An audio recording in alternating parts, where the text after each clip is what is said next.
లేనప్పుడు వీళ్ళు వెళ్ళి దాన్ని అడ్డగించినప్పుడు వాళ్ళంతా కూడా ఒక గ్రూప్గా ఏర్పడి మరి వీళ్ళ మీద దాడులు చేయడం కూడా జరుగుతూ ఉంటాయి. జరిగినప్పుడు లోకల్గా ఉన్నటువంటి కొన్ని పొలిటికల్ ఫోర్సెస్ కూడా వాళ్ళ వెనకాల ఉండి వాళ్ళతోటి అటువంటి పనులు చేపిస్తూ ఉంటారు. దానివల్ల కూడా ఈ వీళ్ళకి రక్షణ లేకుండా పోవడం జరుగుతూ ఉంటుంది. ముఖ్యంగా పోలీస్ వాళ్ళు చేసే డ్యూటీ ఒకటైతే అటవీ సిబ్బంది చేసే డ్యూటీ ఇంకొక రకమైంది. పోలీస్ వాళ్ళు మామూలుగా ప్రజల మధ్యలో వాళ్ళు డ్యూటీ చేస్తూ ఉంటారు.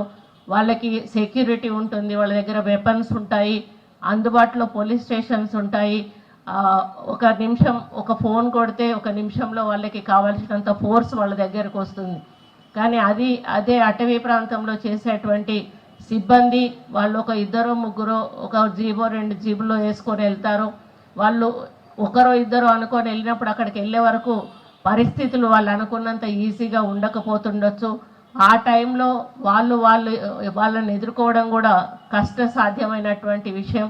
ఆ టైంలో వాళ్ళకు మళ్ళీ వెంటనే సిబ్బంది అందాలంటే కూడా అంత ఈజీగా అందేటువంటి పరిస్థితి ఉండదు.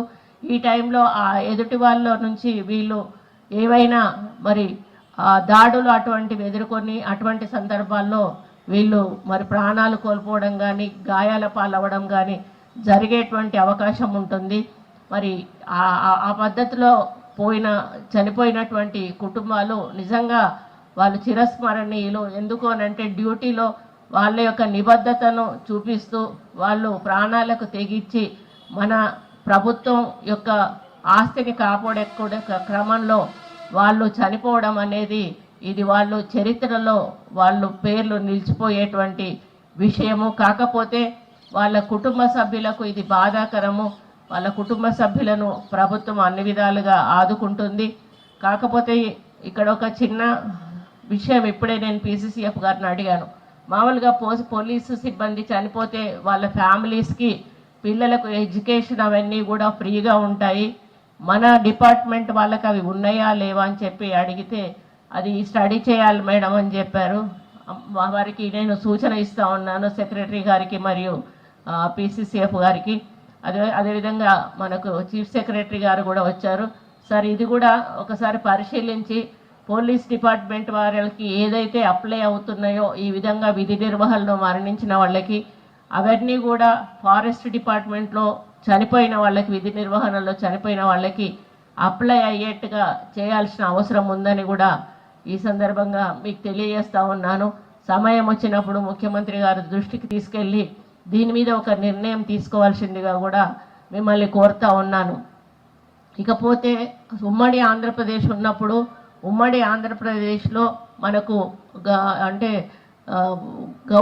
గౌరవప్రదమైనటువంటి అవార్డులు అట్లాంటివి ఇచ్చేవాళ్ళు. ఎవరైనా మంచి పనితనం చూపించిన వాళ్ళు ఉన్నప్పుడు ఆగస్టు 15కి కానీ 26 జనవరికి కానీ వాళ్ళకి అవార్డులు ఇచ్చేవారు. కానీ ఎప్పుడైతే ఆంధ్రప్రదేశ్ తెలంగాణ విడిపోయిందో అప్పటి నుంచి మన తెలంగాణలో అటువంటి ప్రోత్సాహకాలు ఇవ్వడం లేదు. ఈ విషయం కూడా మొన్న మీటింగ్లో నేను, సెక్రటరీ గారు, ప్రిన్సిపల్ సెక్రటరీ గారు, అదేవిధంగా PCCF గారు సీఎం గారితో మాట్లాడినప్పుడు వారు ఒకటే మాట చెప్పారు, ఎందుకు ఇవ్వకూడదు, ఇవ్వాలి, తప్పకుండా ఆ ప్రపోజల్ పెట్టండి, నేను ఆమోదిస్తాననేటువంటి మాట చెప్పారు. అది ఎందుకు అంటే ఆ విధంగా చేసినప్పుడు ఇంకా వాళ్ళకు పని చేసే వాళ్ళకి ఇంకా మంచిగా పని చేయాలనేటువంటి ఒక సపోర్ట్ ఉంటుంది. కాబట్టి అది కూడా త్వరలోనే ముఖ్యమంత్రి గారితో నిర్ణయించి మరి అది కూడా ఒక నిర్ణయం తీసుకుంటామని కూడా తెలియజేస్తూ ఉన్నాను.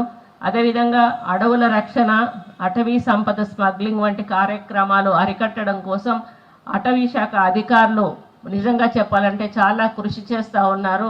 మరి అదేవిధంగా ఫారెస్ట్ డిపార్ట్మెంట్ పరంగా మేము కూడా క్షేత్ర స్థాయిలో చేస్తున్న సిబ్బందికి ఎంతో సహకారం అందిస్తూ ఉన్నాం.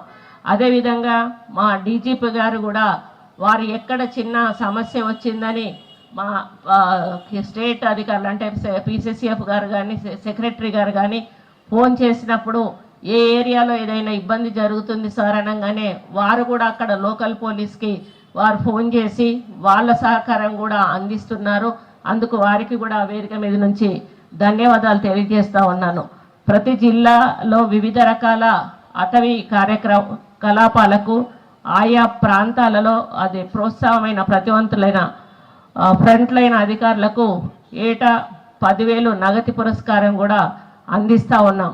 అటవీ సరిహద్దులు సరిచూసుకొని పశువులను నియంత్రించే కందకాలను 10,980 కిలోమీటర్ల పొడుగున కూడా తవ్వడం, అక్కడ గచ్చకాయ మొక్క నాటడం ద్వారా అడవుల సంరక్షణకు చర్యలు కూడా తీసుకోవడం జరుగుతూ ఉంది.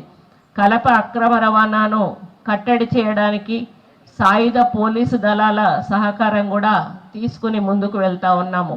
అటవీ సంరక్షణ బలోపేతం చేయడానికి తెలంగాణ రాష్ట్రం ఏర్పడిన తర్వాత కొత్తగా 2,181 వాహనాలను కూడా ఇవ్వడం జరిగింది.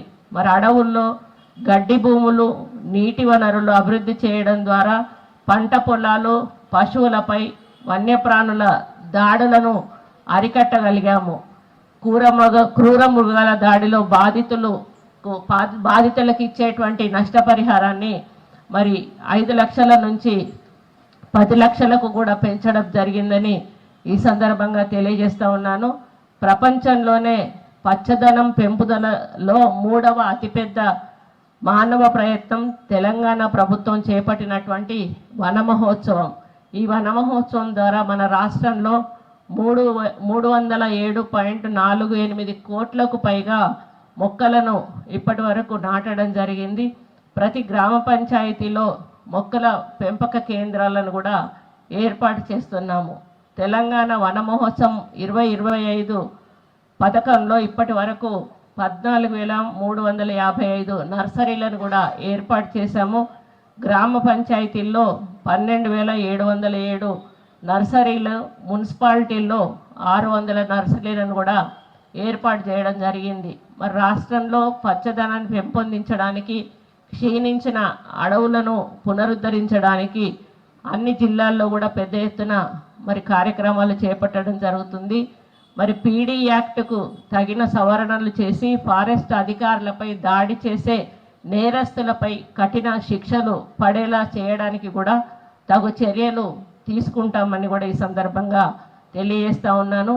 పంచాయతీ చట్టం, పురపాలక చట్టం ద్వారా గ్రామాల్లో, మున్సిపాలిటీల్లో నాటిన మొక్కలను సంరక్షించడానికి స్పష్టమైన ఆదేశాలు కూడా ఇవ్వడం జరిగింది. ప్రకృతి పరంగా లభించిన సహజ వనరులను కాపాడుకోవడంతో పాటు అభివృద్ధి చేయడం మన అందరి బాధ్యత. దీంట్లో ప్రతి ఒక్కరు కూడా ఇన్వాల్వ్ కావాలనేది మరి మా యొక్క ఆలోచన. అటవీ సంపద, వన్యప్రాణులను కాపాడే ప్రయత్నంలో విధి నిర్వహణలో ప్రాణత్యాగం చేసిన అటవీ సిబ్బంది అంకిత భావం చిరస్మరణీయం, స్ఫూర్తిదాయకం. ఈ అంకుటిత కార్యదీక్షలో నిస్వార్థంగా పనిచేయడానికి సంపూర్ణ సహకారం అందించిన అమరవీరుల కుటుంబాలకు మా యొక్క ప్రగాఢ సానుభూతిని తెలుపుతున్నాము. ఈ సందర్భంగా మన అటవీ శాఖ సోదరుల ధైర్య సాహసాన్ని స్ఫూర్తిగా తీసుకొని అటవీ సంపద పరిరక్షణలో పునరంకితం అవుదామని చెప్పి కూడా ప్రతిజ్ఞ చేస్తున్నాము. మన రాష్ట్రంలో, దేశంలో అడవుల సంరక్షణలో తమ ప్రాణాలను అర్పించిన అటవీ అధికారులను స్మరించుకుంటూ వారి ప్రాణత్యాగాలకు జోహార్లు అర్పిస్తూ వాళ్ళ కుటుంబాలకు ప్రగాఢ సానుభూతిని తెలియజేస్తూ మరి వారికి ఎల్లవేళలా కూడా మా డిపార్ట్మెంట్ కానీ ప్రభుత్వం కానీ అండగా ఉంటుంది అని తెలియజేసుకుంటూ మరి వారికి మళ్ళీ ఒకసారి మా యొక్క సానుభూతిని ప్రకటిస్తూ ఈ సందర్భంగా వాళ్ళని అభినందిస్తూ, వాళ్ళ కుటుంబాలను కూడా అభినందిస్తూ సెలవు తీసుకుంటా ఉన్నాను. జై హింద్.